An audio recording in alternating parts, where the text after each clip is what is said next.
सपा सांसद डिंपल यादव का प्राण प्रतिष्ठा कार्यक्रम में जाने को लेकर बोली डिंपल यादव, हमें न्योता नहीं मिला है। जैसा कि मैंने कहा था कि भगवान जब बुलाते हैं तब जाया जाता है मंदिरों, और आने वाले समय में हम सब परिवार सहित अयोध्या जाएंगे।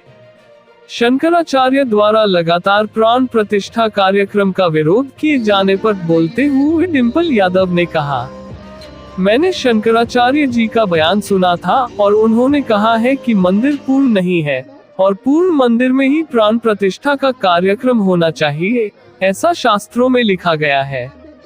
इसलिए शंकराचार्य लोग इसका विरोध कर रहे हैं। मैंने उनके बयान सुने हैं। अधिवक्ताओं द्वारा ईवीएम हटाए जाने के विरोध करने के सवाल पर बोलते हुए डिंपल ने कहा, विश्व की जितनी भी कंट्री है वहाँ सभी जगह जहाँ ईवीएम से चुनाव होते थे वहाँ सभी बैलेट पेपर पर लगाए हैं। जितने भी देश हैं विश्व के वह सब बैलेट पेपर से चुनाव कर रहे हैं। अगर हमारा हिंदुस्तान भी आगे बढ़ रहा है तो मैं समझती हूँ बैलेट पेपर से ही चुनाव होने चाहिए। सरकार द्वारा 16 साल के बच्चों को कोचिंग सेंटरों में नहीं पढ़ेंगे, इस पर बोली डिंपल यादव। मैं समझती हूँ सरकार को आंकड़े देखने चाहिए जो एनसीआरबी के आंकड़े आए हैं।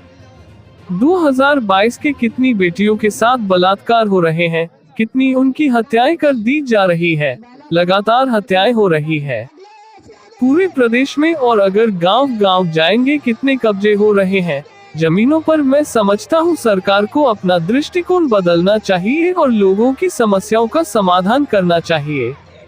वहीं अन्य दलों से गठबंधन और सीटों के बंटवारे को लेकर मीडिया के सवालों से बचती नजर आई सांसद डिंपल यादव।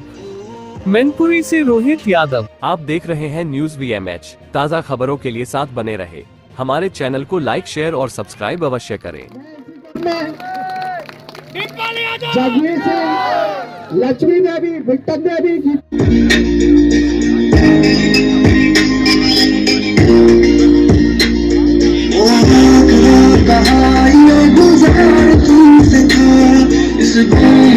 नदी कभी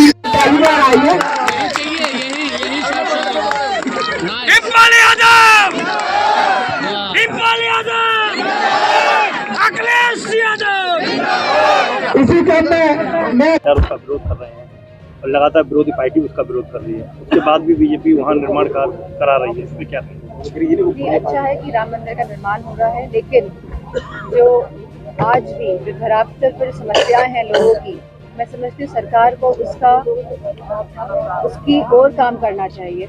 जो हमारे युवा बेरोजगार हैं, जहाँ पहले सरकारी नौकरियाँ थी उसके बाद संविदा पे नौकरी देते थे और अब ठेके पे नौकरी दे रहे हैं, जहां हमारे युवाओं के भविष्य की कोई भविष्य नहीं है। अभी भी लोग नहीं जान पा रहे हैं, सरकार यह नहीं जान पा रही है कि लोगों की समस्याएं क्या है, कहाँ स्वास्थ्य की समस्या है, कहाँ शिक्षा की समस्या है, और बिना शिक्षा के कोई भी समाज आगे नहीं बढ़ सकता है। अगर सरकार चाहती है कि समाज आगे बढ़े तो गांव-गांव में अच्छी शिक्षा की ओर सरकार को काम करना है। आपका लगातार दौरा हो रहा था और आपने कहा था कि अयोध्या में जाने को लेकर कि हमको अगर न्योता दिया जाएगा तो हम अयोध्या जाएंगे। वहाँ के शंकराचार्य द्वारा आपको न्योता दिया गया है मेंथ के द्वारा, उसके बाद अब नहीं जा रही, इसका क्या? मुझे कोई न्योता नहीं मिला है, और जैसे मैंने कहा जब भगवान बुलाते हैं तब जाया जाता है मंदिर, और आने वाले समय में आप देखेंगे कि हम सब परिवार अयोध्या जाएंगे। शंकराचार्य विरोध कर रहे हैं राम मंदिर में जो रामलला की प्राण प्रतिष्ठा हो रही है, इसको किस तरह से देखते हैं? लगातार राजनीति हो रही है। मैंने 2024 के चुनाव शंकराचार्य जी का बयान सुना था और उन्होंने कहा है कि मंदिर पूर्ण नहीं है और पूर्ण मंदिर में ही प्राण प्रतिष्ठा का कार्यक्रम होना चाहिए, ऐसा शास्त्रों में लिखा गया है। इसीलिए शंकराचार्य लोग इसका विरोध कर रहे हैं। मैंने उनके बयान सुने। अधिवक्ता लगातार अधिवक्ता ईवीएम को लेकर विरोध कर रहे हैं कि ईवीएम से चुनाव नहीं कराना चाहिए, उसके बाद भी सरकार कानून में रुई लगा के बैठी हुई है। मैंने पहले भी इस बारे में कहा है कि जितनी भी हमारे विश्व में विश्व की जितनी भी हमारी कंट्रीज हैं वहाँ सभी जगह ईवीएम जहाँ चुनाव होते थे वो वापस बैलेट पेपर में आ गए हैं। जितने भी देश हैं पूरे विश्व के सब बैलेट पेपर से ही चुनाव कर रहे हैं। अगर हमारा हिंदुस्तान भी आगे बढ़ रहा है तो मैं समझती हूँ कि बैलेट पेपर से ही चुनाव होने चाहिए। मैडम संरक्षण को लेकर क्या कह रहे हैं धर्म की पीठ पे बैटिंग कर रही है, वहीं अब हिंदुत्व के नाम पे धर्म पे कब्जा कर लिया है, क्या कहेंगे? धर्म पे किसी का कब्जा नहीं हो सकता है। धर्म सबका अपना एक पर्सनल मैटर है और मैं समझती हूँ धर्म का उपयोग राजनीति के लिए बिल्कुल नहीं होना चाहिए। सरकार ने एक आदेश निकाला है कि 16 साल की उम्र में जो बच्चे हैं ना वो कोचिंग नहीं पढ़ेंगे।